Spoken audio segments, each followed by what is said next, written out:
So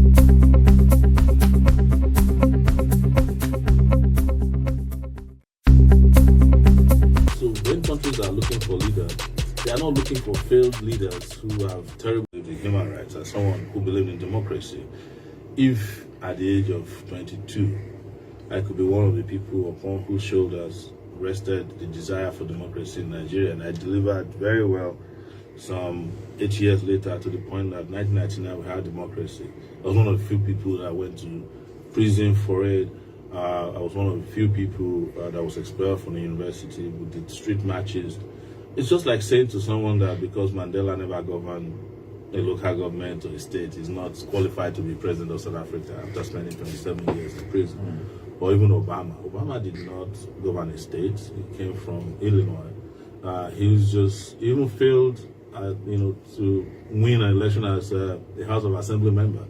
And then after he gave a speech, he became a senator for a few months, and later became president, and one of the best. So when countries are looking for leaders, they are not looking for failed leaders who have terrible experience. I'll give you an example.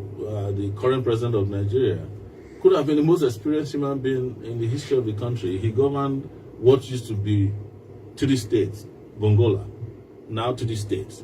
He went on to be the Minister of Petroleum Resources. He managed the biggest slush fund in the history of Nigeria, PDF, under Abacha, and then became president again. And he became head of state. He was head of state, military head of state, and then he became president again. Well, look at where his experience left us. The same thing with former President Olusegun. And if his assertion were to be true, why is it that every governor did not become president? Only 2 governors have become president of Nigeria before. That was Yar'Adua and Jonathan. If you look at Jonathan, he wasn't really a governor. He was a deputy governor who became governor by accident. And then vice president who became president by accident and then became president by election. So when people make these assertions, it's just baffling, until, like you said, it's calling me a child at the age of, 51. This is just ridiculous. We're bringing another caller joining us. Remember to keep your comments as civil as possible. Engage with the issues, and it would be good. Hello, good morning. Good morning. Good morning, my prince. Good morning, Taking Bay. Good to have you. Yeah, welcome, my prince. Good morning to my comrade, my brother, and my mentor in the house, Mr. Sowore. Thank you. Yes. Go ahead, Taking Bay. I happen to know about Sowore during his arrest, and detention. And the time I listened to him speak, I said, this must be someone that has something to offer, someone that has something upstairs. And I've been following him since then. He is passionate about the Nigerian people. He's passionate about the Nigeria, as a country. And he's passionate about the African people, when you listen to him talk. And he's passionate about the well-being of Nigeria. Because I think someone like Mr. Sowore, he has enough food to eat. If it is not that he wants other people to live well, he will not be fighting today. I don't think someone should start the house today. But he's fighting today because he wants other Nigerians to live well. So, you want to commend him. And, having said that, my problem is that when I hear people talk and I believe in them, but when they go into government public, it's like that evil spirit that will take over some people. They will not keep to their promises. They will not do what they have said they will do. Like I have some people say they will make $1 to $2. They will make people a 40 naira. They will pay all the graduates. So we did not see it in 7 years. So I wonder. And when you ask them, they will even deny. So the question I want to ask you this morning is that what will he do differently when he gets to power? And secondly, in the issue of one person will be ahead to have stolen more than 100 billion. What will he do to stop corruption? Thank you very much. All right. Please respond to that quickly. Without having any power, I'm answering the last question now. With no official power, you can point to me as one individual that has fought corruption even more than all the anti-corruption agencies combined together. Since 2006, with Sahara reporters, I cannot count how many thieves, political thieves, that I had used the platform to catch. And some of them ended up being arrested, being tried. It's not my duty to ensure that they get jailed, because a lot of them also got away, because before the trials are concluded, the witnesses would have disappeared. Some of them would have recanted. But I've done so much work in the anti-corruption area that you don't have to doubt that if I didn't have official power, it would be a walk in the park. But here is what people should know, that this is why I said integrity is more important than the useless experience of these political leaders. And I'll keep criticizing them. I must keep scrutinizing them. They've practically run this country now and its people and their dignity over the years, strip everybody naked. There's no point for us to keep sugarcoating how much this country has been destroyed. So he's saying that people go into office make promises. Well, I'm not part of those people, and I resisted any attempt to even join government my entire life. And this is to people who say, oh, maybe some people promise you anything. No, I've never been interested in public office on the level, or those levels where people get appointed. Otherwise, I would have worked with Jonathan when he invited me to join his government through a guy known as Toronto Douglas, who is now late. And several other governments have approached me, even when I was younger. I was approached with car, gifts, money, and all that, and I rejected, and I still do, and I've challenged people. If I've ever been involved in those things, nobody has come out. So, yes, the problem with the people in Nigeria who vie for office and make promises is that, honestly, most of the time, they are not talking, they are not speaking to us. But you go and vote for them regardless. Look at this regime. How many times did you hear Buhari promise anything to you? Honestly. And it's the same mistake we are making now. We are listening to those people who are not campaigning and not listening to those of us who are campaigning. I'm in this station today. I came in the rain. I'm talking to you. I'm not saying that, oh, you are too small. But the other candidates, especially the ones we call major candidates, most of them have not had a single interview since this election cycle started. And most of them are not going to be interviewed. They don't have anything to tell you. But regardless, you keep calling them top 3, top 2, and the people that are top 2 are the people who are not campaigning, who are not making any promises. Those of us who are making promises, who have integrity, who have a known history of resilience and resistance against liars, you come and question us, you are too small, you are a child, and it is a child that is managing France at the age of 32. It's a child that's Prime Minister of the United Kingdom at the age of 40-something. Obama was President of the U.S. JF Kennedy was President of the U.S. at the age of 39. So a lot of young people are managing the world, but you are more comfortable with voting for your ancestors. And then when the chips are down, you now be looking for Sowore to become an advocate, Soyinka to become an advocate. Where is Falana? But when they present themselves, like Gani did in 2003, you say that they have no experience. But you keep voting for the experienced thieves. Good luck to you. When the going is good, yes. People come around you, but when the chips are down, they all run away. The conversation continues. Keep it with us. Well done. No network. Let's keep charging. Okay. And yes, when things go good, when things are going on well, everybody seems to be on your side. When it feels like it's not working so much, they tend to run away. That's William Oyabo there with the song "When the Going Is Smooth and Good." My guest this morning is Omoyele Sowore, human rights activist and presidential candidate of the African Action Congress, joining us and sharing thoughts with us this morning on the issues and how he intends to do things when he becomes president, and looking at the campaigns kicking off in a few days from now, how prepared they are. You too can be a part of this conversation, ask questions, and engage the presidential candidate. Call 09073530044 and 09087668888. Now, Mr. Sowore, we're going to be speaking to the issues now. Nigeria is economically not doing well.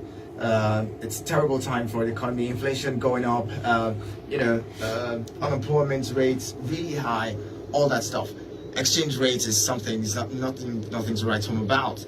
How do you intend to fix this if you become president? You see, Nigeria is suffering from years of neglect and the right kind of investment that we also have made when we had an oil boom. And you cannot escape it when you mismanage your economy over time. There's no way these indices will not come and be staring you in the face. And part of the problem is what we're all faced with now with regards to the educational sector, for instance, where you shut down your universities for 8 months practically over a conversation regarding investment in the higher institutions of the country. And instead of resolving it, you are going around, looking for judges to help you intimidate lecturers to go back. And the question I asked on Twitter, if your lecturers go back, are they going back on empty stomach? It's people who have not had their salaries paid for 7 months, and you get a judge to give you an order to go back to work. The judge ought to have also given an order to everybody selling eba and fufu and soup in the country to give them free food so that they can go back to school. But to just stay away from that for a moment, my solutions to bring back the economy is to industrialize. And when you say industrialization, you cannot do it with the right investment in power in particular. Because, yes, most of the time we want to talk about security. Security is a symptom of the bigger problem of inability to produce anything. The value of the naira is largely because of two major things. One, our macroeconomic policies are not being handled the right way or by the right people. For instance, the exchange rate for the naira is more than one, depending on the connections that you have. And when that is happening, you just having your macroeconomic policies managed by money changers. You can never stabilize the naira. The naira will never have value. Also, until you start producing something that can be sold in the country. This country is importing virtually everything, including toothpicks. So, what we call our foreign exchange, our foreign bank account, the earnings we have, it's just the collateral for the rich, because they are the ones importing everything, and you need this backup out there instead of investing at home, so that they can keep enjoying the luxury of life that they have chosen for themselves, while the rest of us will just be scrapping the bottom of the pot. And that needs to change by way of production. And you cannot industrialize or produce if you don't have power, or what we call energy. You cannot be producing miserable 3,000, 4,000 megawatts of electricity in a country that is in need of 62,000 megawatts of electricity. And when you even have 7,000, you don't have the transmission capacity to do more than 3,000. And you're there complaining that, the economy is not working. So massive investment in public works, massive investment in the energy sector, in the educational sector, in the agricultural sector will bring back a Nigeria where people can find jobs. It will bring back a Nigeria where people can produce and we can be selling something to the rest of the world that will make our currency worth it. Otherwise, we're just here deceiving ourselves. And I'm saying that it is those of us who understand how the world works that can do it. Not all this World Bank and IMF economics who come and tell you every year that you need to tighten your bed. My father tightened his bed, my grandfather tightened his bed, I'm tightening my bed, my children are tightening our beds. But the rich people in this country, are not tightening their beds. When this administration leaves office in 2023, they said that they would be leaving behind around over $60 trillion in debt. Now, how do you intend to source this funds to do this massive investments that you're talking about? You see, debts are not particularly bad if you have an understanding of how the world works. What Nigerians have been the biggest problem with is debt to revenue ratio. Our debt to GDP ratio is actually very low. I mean, not very, very low, but fairly lower than most of the countries around us on the continent of Africa.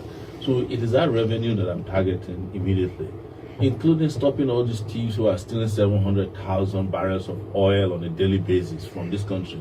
700,000 barrels of oil is not a bucket of water. Yes, and this thing is being done at the highest level. So you have an NPC that doesn't drop a dime for the last 7 months or so, but they are buying jets. They are able to fund all kinds of extravagant lifestyle of the political leaders and all the politically exposed persons. Like I like to say, which I've been quoted of saying recently, that the NNPC is the first part of Nigeria to secede. Because they're just on their own. It's a government within a government.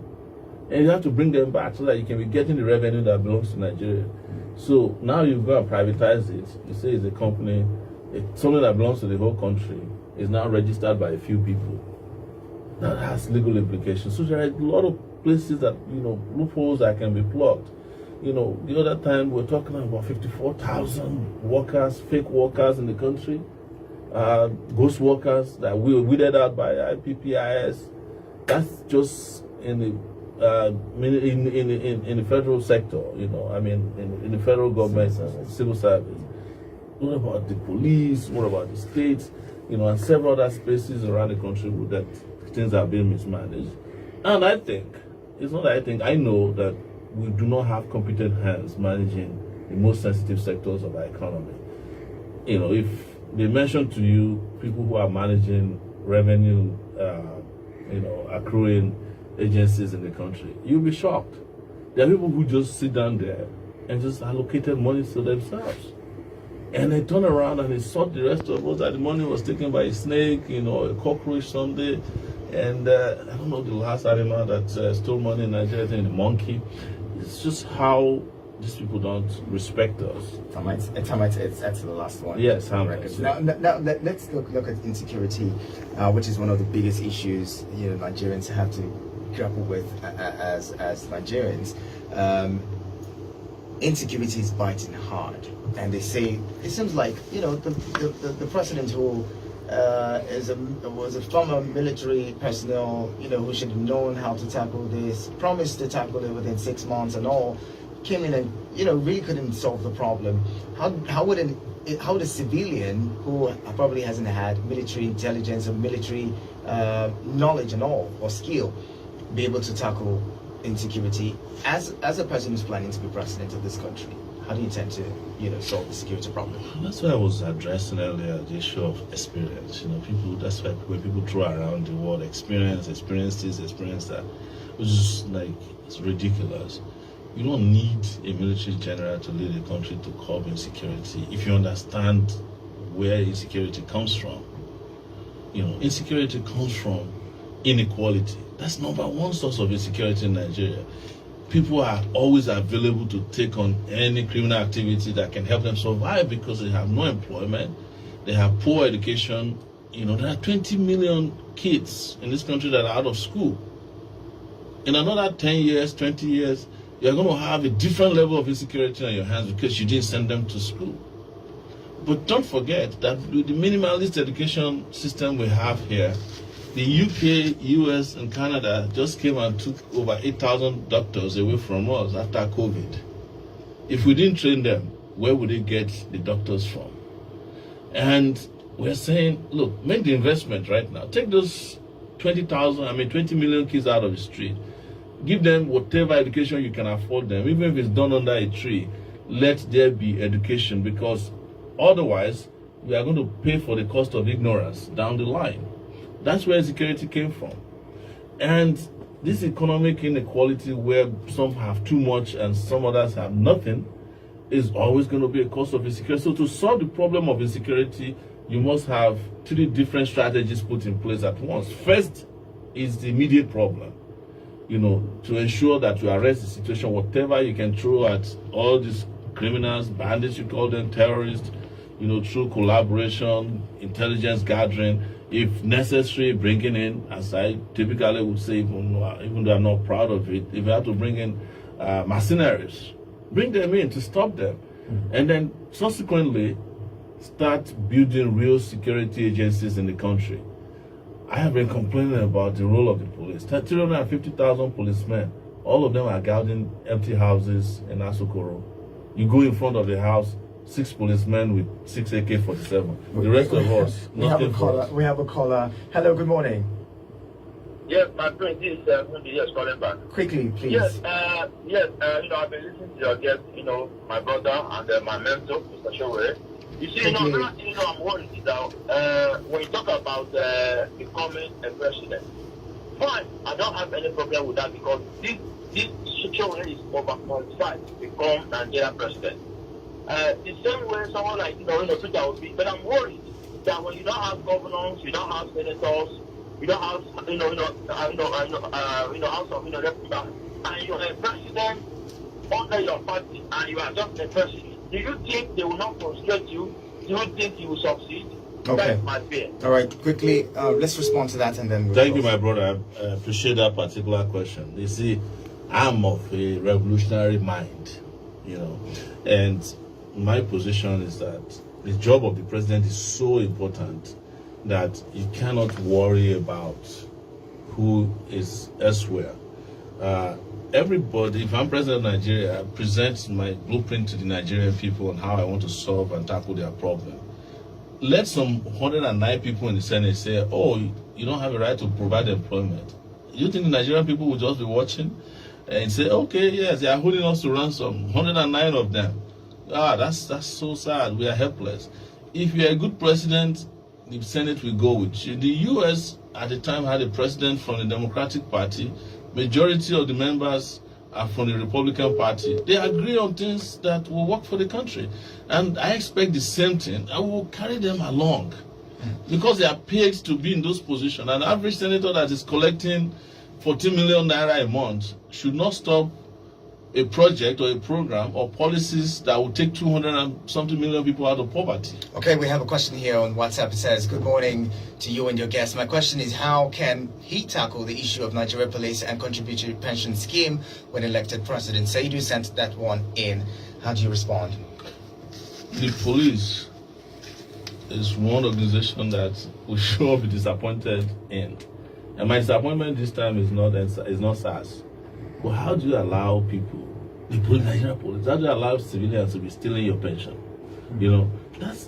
I cannot tell you how much has been stolen from the police contributory pension scheme because it's not designed to work for the police. What we should do is to take it away from all these elements who are running them as their own personal ATM or piggy banks and make it work like pension schemes in which your contributions are transparently made, transparently invested, and when you retire from the police, the day you retire, we don't need to be asking you to come and fill paperwork. It's automated.